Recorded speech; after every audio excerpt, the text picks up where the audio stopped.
On January 1st, 1994, the day the North American Free Trade Agreement went into effect, a peasant rebellion rose in the state of Chiapas to challenge Salinas' policies.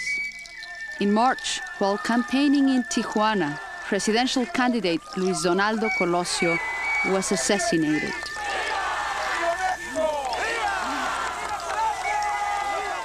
Foreigners and nationals began to fear that Mexico was not stable enough for their investments.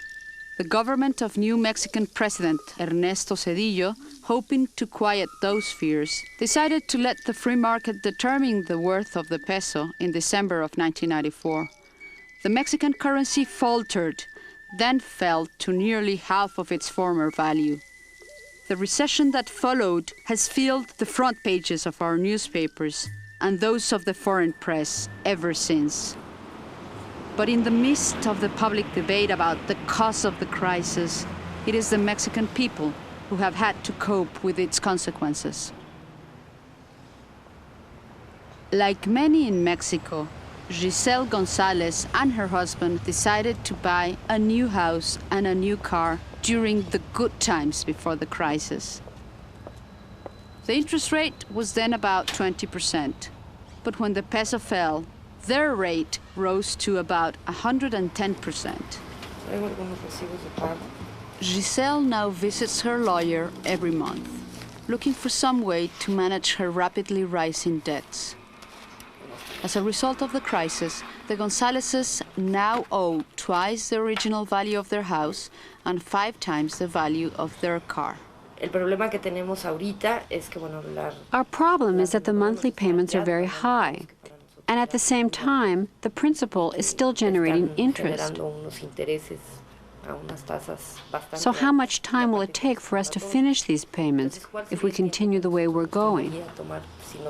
About how much time will it take?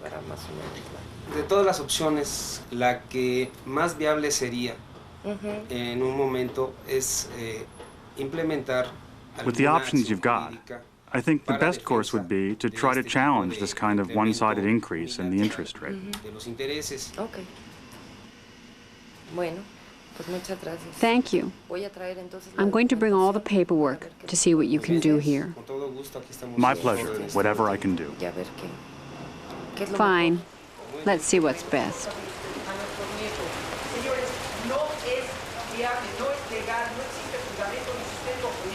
The payment problems that Giselle faces are far from unique. Every afternoon in Mexico City, hundreds of new debtors come to an open meeting held by the Bar Association. Like Giselle, most of the people who attend could not have imagined coming to a meeting like this a year ago. Each new group brings the same questions. How much do I have to pay? Can I dispute the high interest rates? What will happen if I don't pay? Will I lose my business, my car, my house?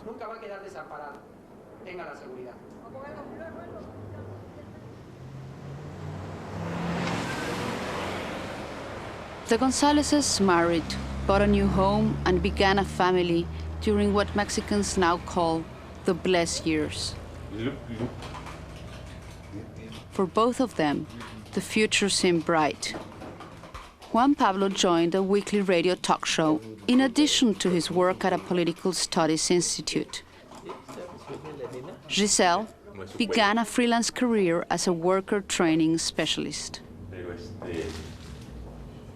Their debts and the postponement of their hopes has made them, and many of their countrymen, frustrated with the pace of change in Mexico. I have to admit that when I was doing my commentaries at the radio station about a week ago, there was an unusual tone in the things I was saying. I was really very angry about the crisis, the way it came so quickly, and about the depth of the recession we're in. I was angry. How long will people put up with this? How long will they endure this government and their policies and the way they just crush us? I think that this is an enormous question, really. How much more has to happen before people get truly angry and do something? But the country and our society are changing, and this you can see with optimism. I can't think of any other way to look at it than as a process of change.